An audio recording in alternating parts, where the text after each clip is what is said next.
Hello မင်္ဂလာခင်ဗျာကျွန်တော်ဒီနေ့ပြောပြသွားမှာကကျွန်တော် pitch မှာတင်လိုက်တဲ့ video မှာဒီလိုမျိုးအနီရော strike ဖြစ်တော့ခဲ့ပြီဆိုရင်ဘယ်လိုပြပြင်သွားရမလဲဘယ်လို setup လုပ်ပြီးသွားရမလဲဆိုပြီးဒီ video မှာအားလုံးအသေးစိတ်လုပ်ပြီးကျွန်တော်ပြပြရှင်းပြပေးမှာဖြစ်ပါတယ်တကယ်လို့ကျွန်တော် pitch မှာကိုယ်ပိုင် video original video တင်လို့ဒီပုံစံလာတယ်ဆိုရင်ဘယ်လိုမျိုး submit လုပ်ပြီးသွားရမလဲဆိုကျွန်တော်ပြပြပေးမယ်တကယ်လို့ကျွန်တော် pitch မှာကိုယ်ပိုင် video မဟုတ်ဘဲနဲ့အခြား WhatsApp က video save လုပ်ပြီးမှတခြား edit မလုပ်ဘဲဒီပုံစံတင်လို့ဒီလိုလာတော့ဖြစ်တဲ့ဆိုရင်ဒီ video ချက်ချင်းဖြတ်ပြလိုက်ပါဒီရင်ထားမယ်ဆိုလို့ရှိရင်ကျွန်တော် page ကိုထိခိုက်သွားတယ်ပြီးလို့ရှိရင်လည်းဒီ video ဘယ်သူမှမမြင်မတွေ့ရဘဲနဲ့ page admin page owner ကိုလည်းမြင်တွေ့ရတဲ့အတွက်ကြောင့်ဒီ video ဖြတ်ပြလိုက်တော့ဆိုအကောင်းဆုံးဖြစ်တယ်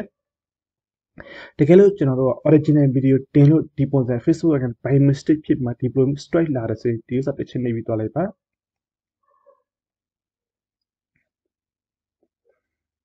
အဲ့လို straight နေပြီးတော့လို့ရှိရင်တို့ဒီမှာအားလုံး explain လုပ်ပြီးတော့ကျွန်တော် video timeline ပိုင်းဆိုင်ရာ music ပိုင်းဆိုင်ရာ audio ပိုင်းဆိုင်ရာအားလုံးကျွန်တော်တို့တခြားလေး edit လုပ်ပြီးတော့တာပေါ့နော်ဒါပေမဲ့ဒီ page owner ကျွန်တော် copy video copyright လုပ်ရင်ဘယ်လို edit လုပ်ပြီးတော့ရမလဲဆိုပြီးကျွန်တော် video file လေးထည့်ပြီး edit video file အတိုင်းသူမလုပ်တဲ့အတွက်ကျွန်တော်သူရဲ့ page မှာဒီလိုမျိုး strike လာတာပေါ့နော်ပြီးလို့ရှိရင်ကျွန်တော်ဒီမှာဆိုရင်ဒီ play matching part ဆိုကျွန်တော်တစ်ချက်နေပြီးတော့ရသူကဘယ်အပိုက်ဘယ်နေရာမှာသူ copyright လာတယ်ဆိုပြီးသူကအားလုံးပြတယ်ဒါပေမဲ့ကျွန်တော်ဒီလိုဖွင့်သွားမယ်ဆိုရင်ကျွန်တော်ရဲ့ဒီ page မှာဖြစ်ဖြစ်ဒီ account strike လာလို့ဆိုတော့အတွက်ကျွန်တော်ဒီဥစ္စာ play လုပ်မှာတော့မပြတော့ဘူးတကယ်လို့ကျွန်တော်တို့က original video တင်လို့ဒီပုံစံလာတယ်ဆိုရင်တော့ကျွန်တော်နည်းနည်းအောက်ဆင်းတော့ကျွန်တော်ဒီမှာဆိုလို့ရှိရင်ကျွန်တော်ဒီ timeline connection တွေမှာဖတ်ပြီးမှကျွန်တော်ဒီ submit မှာလုပ်ပြီးမှဒီ video review လုပ်ခိုင်းလို့ရတယ်ပေါ့တကယ်လို့ကျွန်တော်တို့ကိုယ်တိုင်သိတယ်ကျွန်တော်အခြား page အခြား internet က video တွေ download လုပ်ပြီးကျွန်တော် page မှာတခြား edit လုပ်ပြီးတင်တဲ့အတွက်ကျွန်တော်ဖြစ်တော့ခဲ့တယ်ဆိုရင်ကျွန်တော်ဒီဥစ္စာချက်ချင်းပြန် delete လုပ်မှကျွန်တော်ဖြတ်တော့လိုက်အကောင်းဆုံးဖြစ်တယ်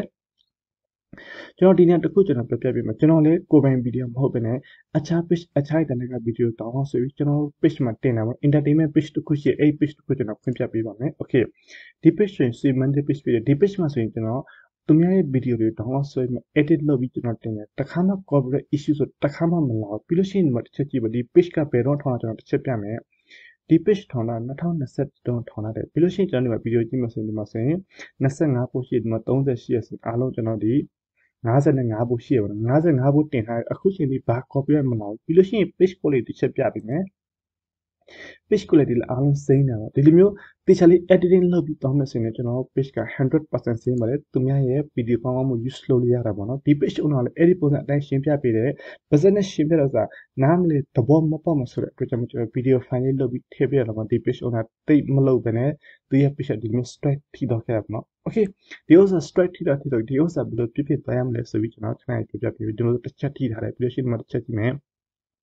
်ဒီမှာလည်းတစ်ချက်ထိတာဒီမှာဆိုလို့ရှိရင်တော့နိုဝင်ဘာမှာထိထားတယ်ဒီမှာဆိုလို့ရှိရင်တော့ဒီလအထက်မှာပဲထိဒီလအထက်မှာဆိုဒီမှာသူစာပဲနေ့ထိချစ်ရဒီလဒီဇင်ဘာ4ရက်ဆိုတော့ဒီနေ့ဘယ်နေ့ရှိပြီဒီနေ့က9ရက်ဆိုတော့လုံခဲ့တဲ့3ရက်ကတည့်ရဲ့ page မှာဒီလို strike ထိဒီလို strike ထိချက်ချင်းဖြတ်ပြလိုက်ပါလူကြီးမင်းတို့ကျွန်တော်ပြောမယ်လူကြီးမင်းတို့ page မှာပုံတင်တယ် video တင်တယ် content တင်တယ်တကယ်လို့ unoriginal content နဲ့ edit လုပ်ပြီးတင်တယ်ဆိုလို့ရှိရင်တော့ကိုယ့်ရဲ့ page ကိုနေ့ရက်တစ်ချိန်တစ်ပတ်တစ်ခါကျွန်တော်ဒီတင်လိုက်တဲ့ video တစ်ချက်ပြန်ဒီလို scroll down လုပ်ပြီးမှတစ်ချက်ကြည့်ပြီးတော့ဘယ် video မှာတော့ strike လာတချို့အဆမှာဒီလိုအနီရောလာတယ်တချို့အဆမှာအဝိုင်အောင်လာတယ်အဝိုင်အောင်ဆိုတော့ကျွန်တော်ဒ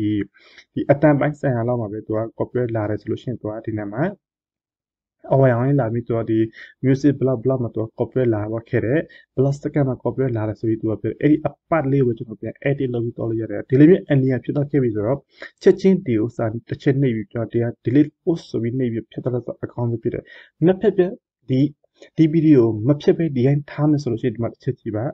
only you can see this ဆိုပြီးသူကပြောတဲ့အစားဒီဗီဒီယိုကျွန်တော်တို့ဒီ admin ကိုယ်တိုင်မြင်တွေ့ရတဲ့အခြားလူတွေမမြင်တွေ့ရလို့ကြောင့်မို့ဒီဗီဒီယို page မှာထိုင်အကျိုးလည်းမရှိဘူးပြီးလို့ရှိရင် page ကိုစိုးရောစာထိခိုက်စေတဲ့အတွက်ကြောင့်မို့ဒီလိုမျိုးဥစ္စာလုံးဝထားလို့မရပါဘူး okay ဒီဥစ္စာနဲ့ပတ်သက်နားလဲသဘောပေါက်ပြီဆိုရင်ဒီဥစ္စာကျွန်တော် fix လုပ်ဖို့လုပ်နေပတ်သက်ပြီးကျွန်တော် part 2 video မှာကျွန်တော်ပြပြပေးမယ်လောလောဆယ်မှာဒီဥစ္စာကျွန်တော်အိမ်ဆုံး clear ဖြစ်အောင်ဒီ video လေးကျွန်တော်တစ်ချက်ဖြတ်ပြီးတော့ဖြတ်ပြီးတော့ခဲ့ပြီးပြီဆိုရင်ဒီ page setup လုပ်ပြီးတော့ခဲ့ပြီးဆိုရင် part 2 video မှာဒီဥစ္စာဘယ်လိုပြန်မဲ့ request review တင်နိုင်ရမလဲ page ကိုလေးအမြင်အဝါရအစရပြန်ဘယ်လို review တင်ရမလဲဆိုအားလုံးကျွန်တော်ပြပြပေးမယ်ကျွန်တော် page ကိုလေး error တစ်ခုတက်တော့ခဲ့ copy video တင်လိုက်ဒီမျိုး straight လာတော့ခဲ့ပြီးဆိုရင်ကျွန်တော် page မှာဒီ reach တွေ engagement view တွေတဖြည်းဖြည်းကျတော့ခဲ့တဲ့အတွက်ကျွန်တော်အထူး close server လို့ရပါတယ် page ကိုတခြားလေးကင်တွယ်ပြီးမှ